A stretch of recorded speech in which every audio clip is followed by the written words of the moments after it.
How have you been doing? I am making some big life changes, which are a bit painful at the beginning, but I know will pay off later on. What are those life changes? I'm going to go overseas for the winter. Wow. I think it sounds really good. You need to go gently in the transition. I know that I'm not mentally well enough for the IVF not to work. I feel like if I don't have a baby, my life comes to an end. And I need to get past that. You've been so attached to and driven by all of those things for so long that actually I think you do need a period of time to find the joy and the pleasure in the connection in who you are, which isn't doing and attached to all of those things.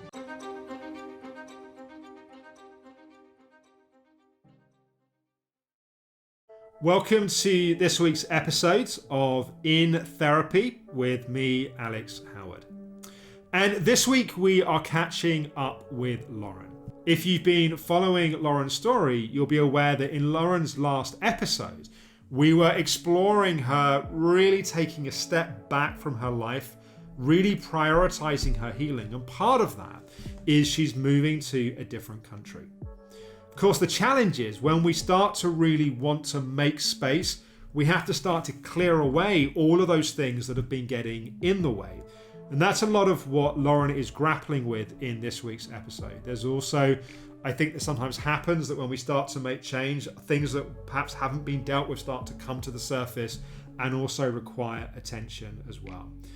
I should also warn you that it was a bit of a chaotic day in Lauren's house. She had some builders in doing some bits, preparing for her moving out. So there is some background noise in this episode, but we wanted to share it because I think it's very easy sometimes to see moments of positive transformation and think that then it's just an easy ride from that point. And one of the things that I'm really passionate about with this series is showing the real story of what's involved when we make change in our lives. And we have those moments of insight and breakthrough and excitement, and often they're followed by battles and challenges and struggles. And that's some of what you're going to get a sense of in this week's episode. So here's Lauren.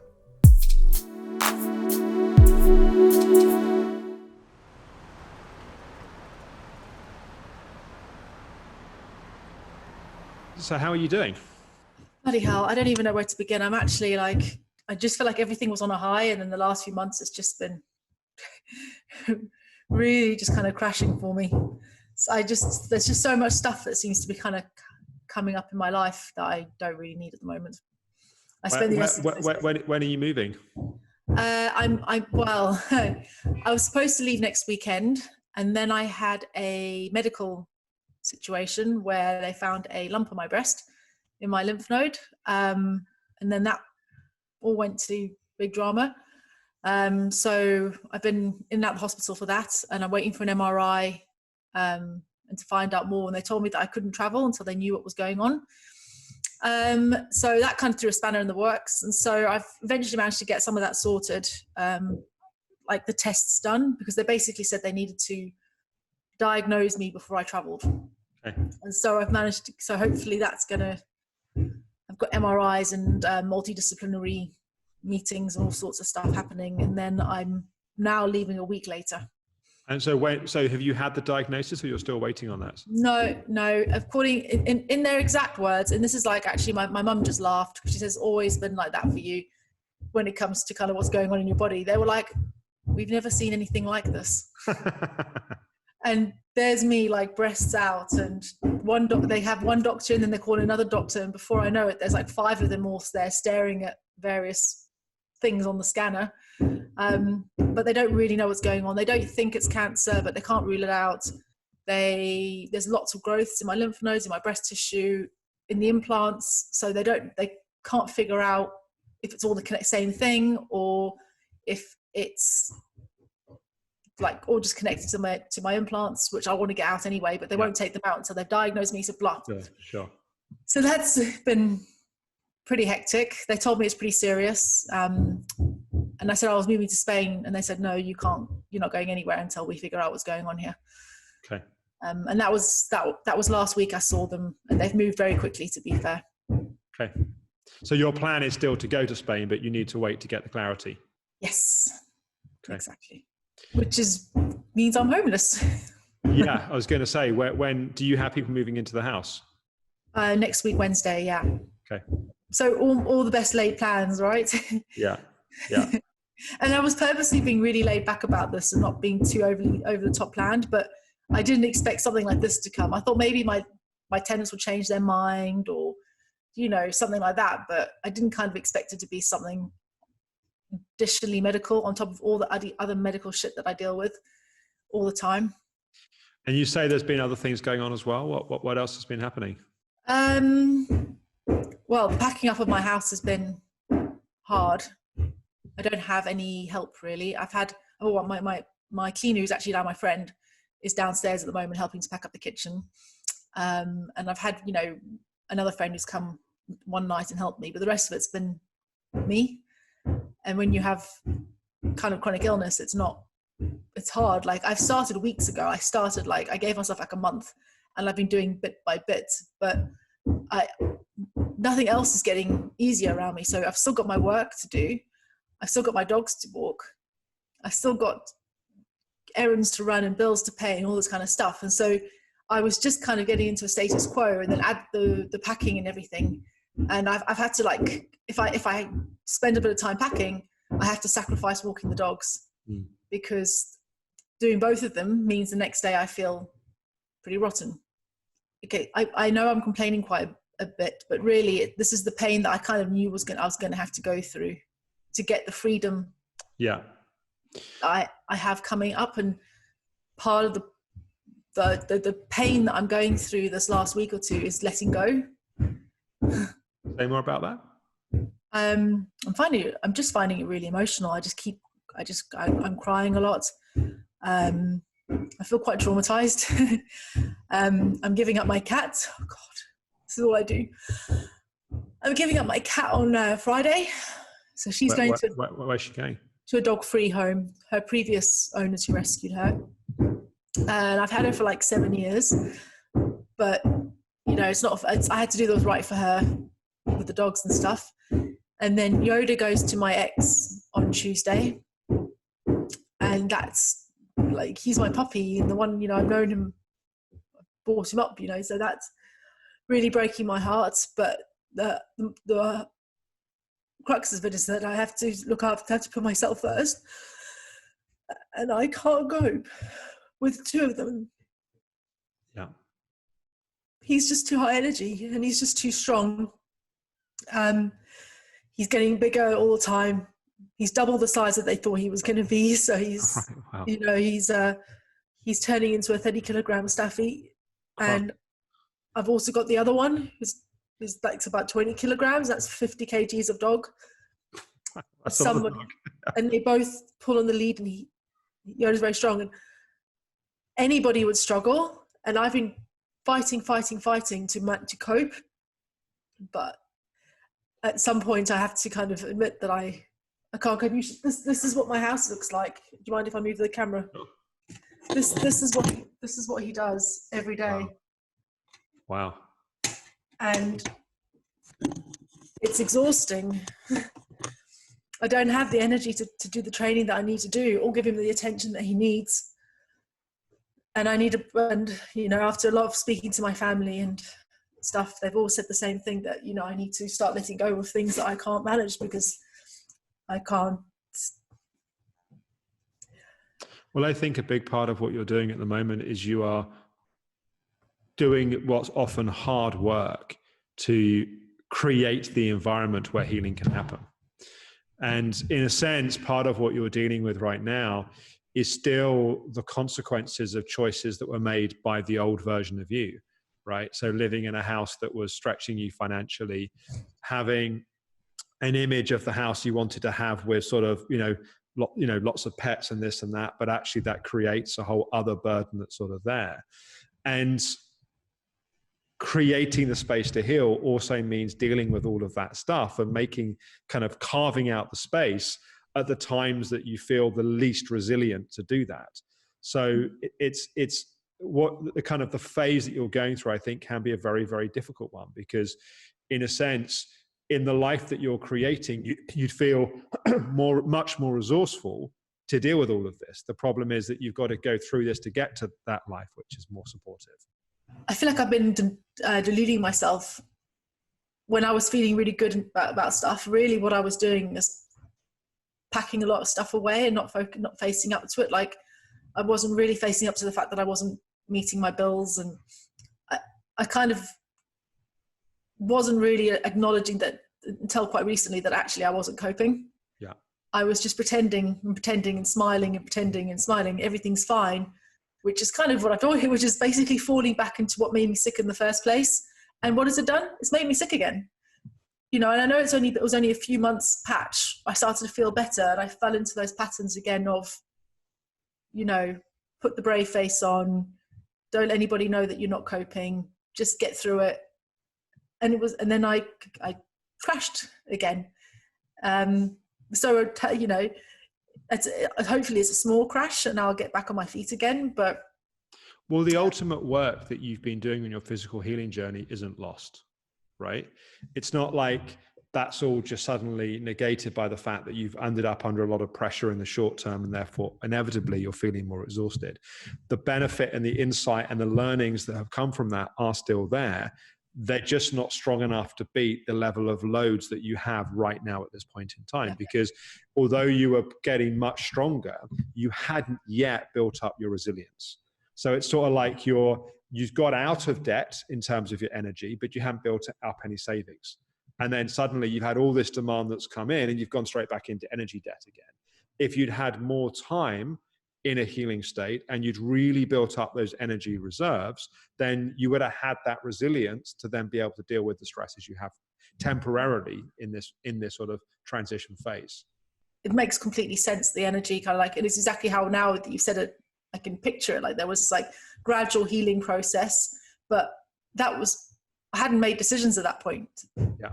Or I was making decisions, but I hadn't actually had to like face up to them until quite recently. Yeah. And the theory is always great, right? Practically, what do I need to do? I need to cut down my life. I need to get rid of my stress. Whatever.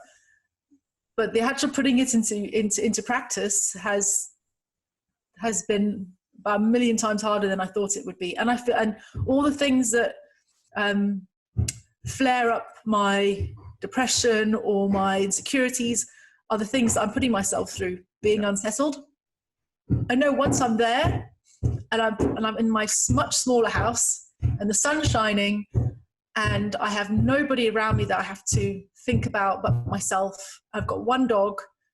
There's a good, strong possibility I'm going to start to feel a lot better. But I might also feel worse, because it might be a very lonely experience. But I think, well, initially there might be a bit of a collapse that happens because you're sort of just pushing through and hanging in there to get through. But that doesn't have to last necessarily long. And then you're on a blank canvas. And actually, as you build your energy, you're not just going to constantly be tempted or forced to keep up with this life, which is created by the old version of you. Yeah. And the other part that's been really hard letting go is the letting go of my dreams, which were the house, the baby, the partnership. I'm finding it hard, and it's weird. Like, the first 3 months I broke up with my ex, I was like, okay, great, And now that I'm actually getting rid of the house and getting rid of the things that we built together, I built and forced him into. Right. But those things are also really hard to let go of. But you're not letting go of ever having a relationship or ever having a home or ever having a family. You're letting go of this iteration that wasn't built upon authentic connection to yourself. It was built upon you trying to manipulate and force things to be a way that wasn't really true. I know. And I did try force things for a long time to be force somebody else, make somebody else unhappy in the process, trying to live my ideal, what I thought was my ideal life. And the theory behind it makes perfect sense, but the feelings, the practice still fucking hurts, right? Yes, thank you. That's exactly it. Like, everything just hurts at the moment. Yeah. And I guess I was on antidepressants for quite a long time as well, and that was tiding me over. And then I've been off those for about 3 months, and so I'm sure a lot of this is also, I'm still trying to adjust to. Yeah, and you're feeling it more, and that's good in its own way, and it hurts. It hurts. And for something new to be born and for something new to happen, you have to shed the old and you have to make space. And, you know, the temptation can be to fill that void as quickly as possible because that void can feel uncomfortable and feel scary. But we end up filling it constantly with the wrong things. And actually, you need to sit in that space, sit in that emptiness long enough for the right things that truly feel right to you to start to emerge in their own time and their own way. And you can't force that process. Your job right now is to do whatever you can do to best support yourself through the coming few weeks. Yeah. This is not about some big transformational, life-changing insight. It's not about forcing yourself. Use the tools as best you can. Get as much rest as you can. Be patient, be gentle with yourself. And if you make no progress on your recovery journey for 3 or 4 weeks, but you get through and you get to the other side in a place where you're then ready to really start to rest and heal, that's a great result in of itself. That makes me feel better, because that's kind of where I am, is just trying. I feel like I'm just kind of just trying to survive and get through these next few weeks. Right now, you should do whatever is truly most supportive of you for that, in that moment, in that day. And that's probably less about discipline to use tools and techniques and more about sleeping in when you get a chance to sleep in, doing, having a hot bath when you get a chance to have a hot bath, reading your book, like whatever is just most nurturing and most supportive to get through right now is what's going to be most helpful. This felt like one of the most painful things I've done in such a long time, because it really is how to explain it. I'm really feeling stuff. I'm not just going a million miles an hour making making decisions just to keep myself busy and distract myself. And this journey that I've on this last 12 months or whatever has just been really good in some ways. I feel I like myself more. I love myself more. I'm thinking of getting my implants out, which everybody's amazed because they know how much I struggle with my body image. And that's like, that is like massive progress for me. Like little things like that, like the fact that I'm starting to think of my body in a positive way, and I'm willing to go back to what it is naturally, is like a huge, huge thing. Like I've got no doubts about that whatsoever, which is amazing, because I've ignored there might be a problem there for a very long time. And I know that there's been some really good stuff, but I also just feel like it's been bloody hard. Yeah. But it's better to be in pain and feeling it than to be numb and depressed. Does that make sense? Like, at least in the pain, you're alive. And the truth is that for much of your life, you ignored the pain and tried to get away from the pain because it hurt and you didn't want to feel it.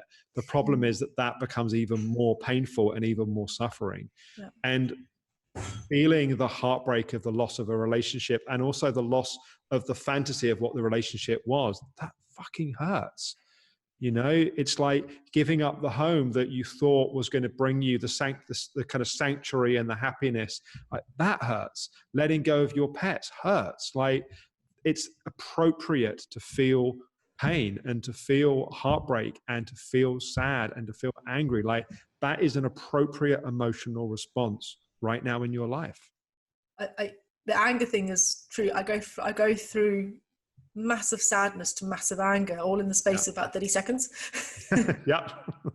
So in 1 minute I'm like typing out this really angry text message, and then I'm like deleting it and sobbing. So it's like I'm not a very consistent person, but it's I realize now why the first few months were easy for the breakup, and that's because I was on mirtazapine, which I've since found out is for major depressive disorders. I took it for anxiety. Takes your emotions and does that. And that's not to say it's wrong or doesn't have a place. Absolutely has a place. And to truly feel your feelings, you have to feel your feelings. Yeah. Gosh, they came back in with a vengeance. Yeah. Because before that, I was numbing myself in other ways. I was drinking a lot. I was partying a lot. I was crazy at work. I never ever stopped. And then whenever I crash, the first thing you do is to go back onto antidepressants, right? Because that's what society tells you to do. or the peer pressure to get back onto meds and everything when you've got a history of depression, and then you just numb it even further. Right. The more you allow yourself to feel your sadness, your hurt, your anger, your hate, your frustration, the more you allow yourself to feel all of that, the more as you move through this, you can feel your joy, your love, your peace, your pleasure, because we can't close our heart selectively. So when you close your heart and you numb out from your anger and your sadness and your hurt or whatever, you're also numbing out the potential of your heart to feel love and to feel connection.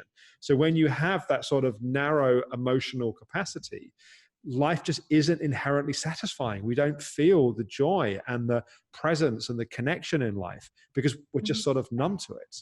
I think that's maybe why I was always seeking bigger and better things all the time, because I needed something that was big, that was going to give me that feeling. Whereas actually now I can go walk the dogs when I'm able to in the sun shining, and that's enough to give me as much joy as buying my Porsche 911 gave me once upon a time, you know? And it's just the smaller things.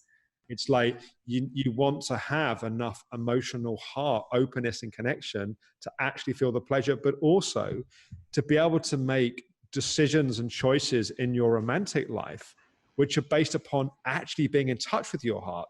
Because your problem has been you've fallen in love with the idea of who you think somebody can be. You fall in love with the image of what you think that relationship might become. And that's entirely different to actually feeling what your heart is feeling. And you know, the crux of the matter, and we had a long chat with my ex this week, because I said, look, I need to actually just say you moved out, we never spoke about it, and I need to kind of like really kind of just have this closure. And obviously there's no such thing as closure, because you think you're going to have the conversation and you're going to feel better, and actually you feel worse. It brings everything to the surface, and then you wonder why you did it. And just like after having that conversation and thinking about it, was that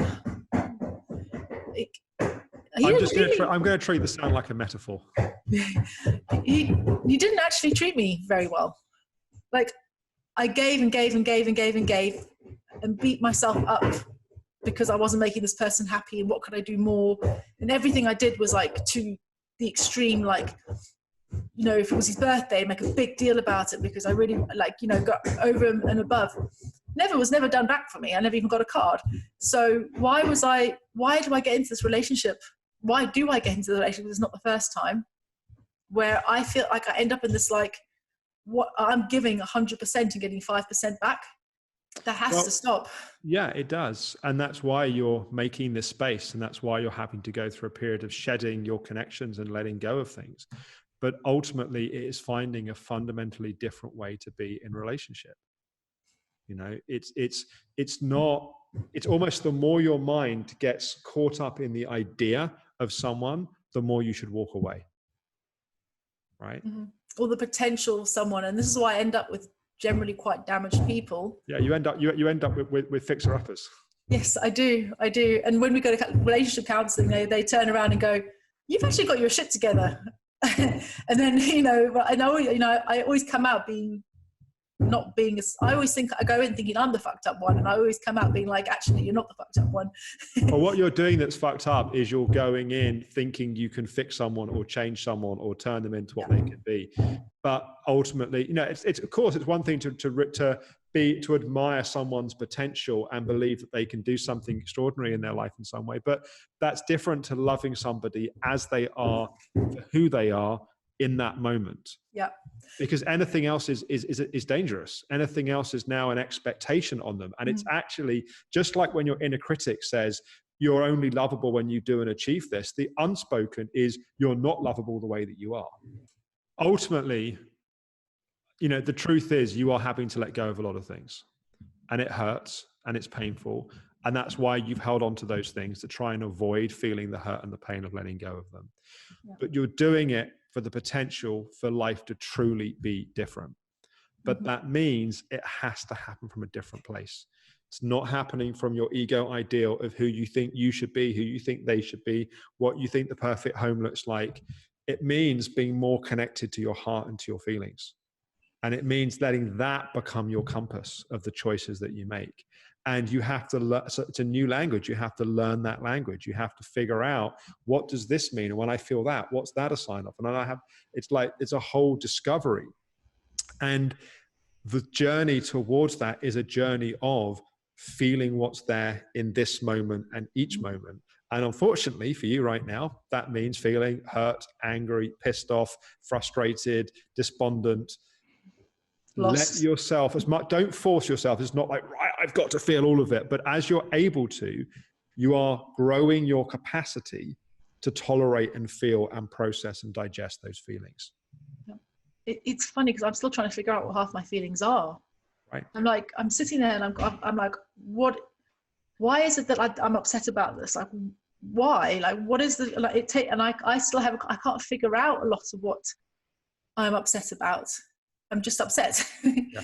And I'm trying to work out, like, is it the loss? Is it feeling like I'm not loved? Is it, missing my ex? Like, what is it that's making me feel so down? And obviously I know it's definitely letting go of my pets, because that I just have to think about it, and I like my eyes well up, which is actually a sign, I think, because I used to do that a lot without realizing why my eyes were filling up. So right. It's like a subconscious response. But yeah, like trying to figure out like what it is that I'm unhappy about. Well, it's not any one thing, it's all of it, right? And at any moment, it might be one thing, but it's ultimately a place of emotional overwhelm. There's just so much that's going on. Quite honestly, moment to moment, day to day, you don't really know how you feel because there's so much that's going on. So your job is to hold yourself through that, to be patient with yourself, to be gentle with yourself, to be supportive of yourself, to allow yourself to have and to feel those feelings. Yeah. And once you get to Spain and things sort of settle down, it will become a different focus. But right now, what you need to do is be as gentle with yourself, as supportive with yourself through this transition. Yes. Well, I feel a lot better. Good. Go gently, take it easy. Send me an update in a few weeks, and we'll speak in October. Okay, great. Thank you so much. Bye. Thank you. Bye. So I hope you enjoyed this week's episode of In Therapy. I'd love to hear your questions, your comments, your reflections. Please do share below the video. I don't always have time to reply, but I do read all the comments, so I would love to hear your thoughts and reflections. If you enjoyed this week's episode, please do like the video. If you'd like to see more episodes and you haven't already, please do subscribe to my channel here on YouTube. Please do also click the notification bell. That means YouTube will let you know as new episodes are released. And next week, we're going to be catching up with Hannah. Hannah's got some rather exciting news to share. She's been having some developments on the relationship front, but we're also going to be talking about some of the challenges coming up around anger and around feeling anger, expressing anger. So that's coming up next week here on In Therapy. Thank you for watching. I feel really angry now. I feel really in touch with that anger. Just writing some things down, that kind of helped get it out. Being told to like get a job when I couldn't leave the house. I felt like doctors really assumed like the worst about me. It's really staying on it with your emotions. Like I think the emotional audit, will be helpful. Tell me about what's been happening on the relationship front. Yeah, it feels really good. It's been making me feel really happy.